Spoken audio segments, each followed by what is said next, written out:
জন্য একটা করে কফিন নিয়ে সচিবালয় অবরোধ করব।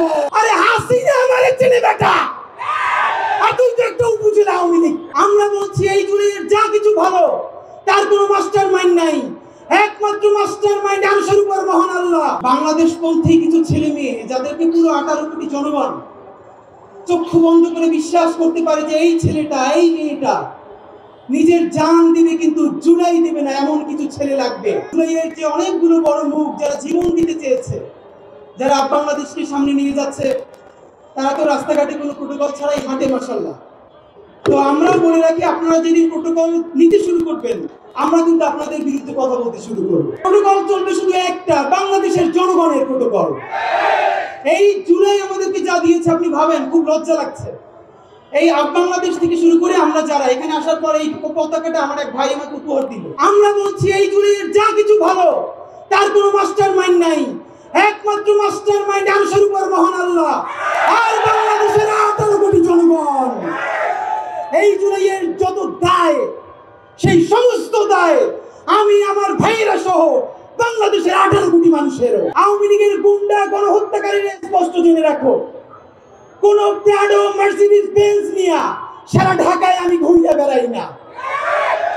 কখনো বাইকে, কখনো রিকশায়, কখনো ঘন্টার পরে ঘন্টা একজন লোক ছাড়া আমি শরীফ ওসমান হাদি সারা ঢাকা ঘুরে বেড়াই। কোন গুলির ভয়ে আমার উপজেলার আওয়ামী লীগের চেয়ারম্যান 10 দিন ধরে দেখা করতে চাই। গতকালকে বললাম, আপনি যত ফেরেশতা হন, আপনি গণহত্যা না করেন, এই গণহত্যাকারীর সমর্থন যোগাইছেন। আমার কোন নৈতিকতার ভাবে আপনার সাথে আমি 1 মিনিট দেখা করতে পারি না। তিনি আমার মেসেজ দিলেন, ভাই সারাদিন বাংলাদেশ এমন থাকবে বলা যায় না, কারে কি কাজে লাগবে।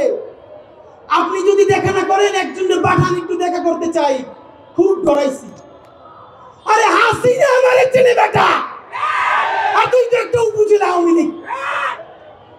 কোন মন্ত্রী হওয়ার জন্য, এমপি হওয়ার জন্য, প্লট বাগানের জন্য, বিদেশে বাড়ি কেনার জন্য এই জুলাইয়ের পর থেকে আমরা রাজপথে নামি নাই।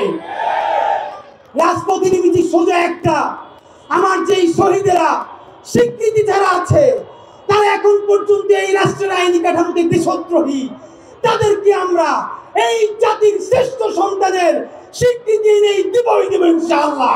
3 তারিখ যে কফিন মার্চের ঘোষণা করেছি আমরা, তা হবে কিনা। বাংলাদেশ আজকে প্রোগ্রাম করার জন্য আমাদের আরেকটা সুবিধা হলো, সারা বাংলাদেশের সমস্ত শহীদ পরিবার, সমস্ত আহত এবং জুলাই যোদ্ধাদেরকে জানিয়ে দিতে চাই, আজকে রাত পর্যন্ত এই ইন্টারিমের সময়। আপনারা আজকে রাতের মধ্যে ব্রিফ করবেন ঠিক কতক্ষণের মধ্যে কয় তারিখ জুলাইয়ের ঘোষণাপত্র সাংবিধানিক স্বীকৃতি সহ জারি করবেন। আগামী 3 তারিখ এই জাদুঘরের সামনে থেকে দুপুর 12টায় আমরা প্রত্যেক উপদেষ্টার জন্য একটা করে কফিন নিয়ে জুলাইয়ের শহীদ পরিবার, যোদ্ধারা সচিবালয় অবরোধ করব। আজ রাত 12টা পর্যন্ত অপেক্ষা করব। যদি সরকার কিছু ঘোষণা না করে 3 তারিখ কফিন মার্চে দেখা হবে।